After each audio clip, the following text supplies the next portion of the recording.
Hollywood top 5 highest IMDb rating movies 2023।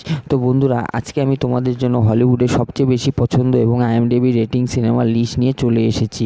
আমাদের ভিডিওর 5 নম্বর cinema হলো এক্সট্রাকশন 2। 2020 সালে থর দাদা যখন বাংলাদেশে গিয়ে রণদীপ হুড্ডার সাথে ফুল অন অ্যাকশন করে আধা বাংলাদেশ গুলিবাড়িতে ধ্বংস করে দেয়, এটাই ওই সিনেমারই সিকুয়াল এক্সট্রাকশন 2, যেটাকে 2023 সালে আপলোড করা হয়েছে বা ছাড়া হয়েছে। পাবলিক IMDbতে এই সিনেমাটাকে খুব পছন্দ করেছে এবং 7.3 রেটিং দিয়েছে। একবার হলেও এই সিনেমাটা তোমাদের দেখা উচিত। ফুল অন অ্যাকশনে ভরপুর এই সিনেমা। 4 নাম্বার স এক্স।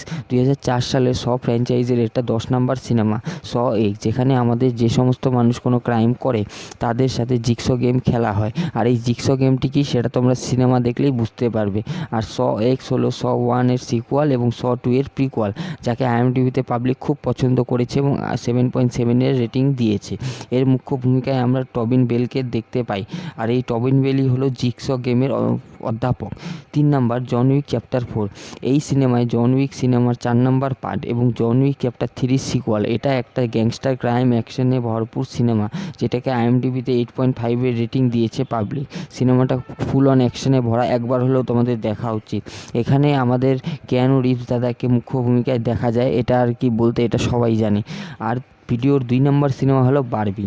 বারবি হলো 2023 সালের অ্যাকশন কমেডি সায়েন্স ফিকশনে ভরা সিনেমা, যেটা আমেরিকান পুতুল বারবি ডলকে নিয়ে রিয়েল লাইফ সিনেমা বানানো হয়েছে বা বারবি ডলের ওপর ইন্সপায়ার, যেখানে আমরা জোকারের জিএফ, হার্লি কুইন এবং রায়ান গসলিং শ্যাংচি হিরোকে মুখ্য ভূমিকায় দেখতে পাই।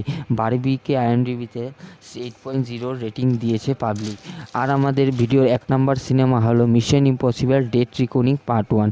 এটা একটা full on action pack thriller cinema. এই সিনেমায় আমরা একটা এআইকে দেখতে পাই, যেটা পৃথিবীর সবচেয়ে খতরনাক এআই, যে ভালো জিনিস হোক খারাপ জিনিস সব জিনিস কন্ট্রোল করতে পারে। ইন্টারনেটের মধ্যে ঢুকে গিয়েছে এই এআই।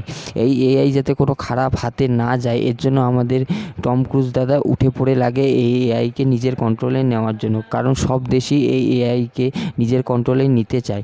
এই সিনেমাকে পাবলিক IMDbতে 8.9-এর রেটিং দিয়েছে।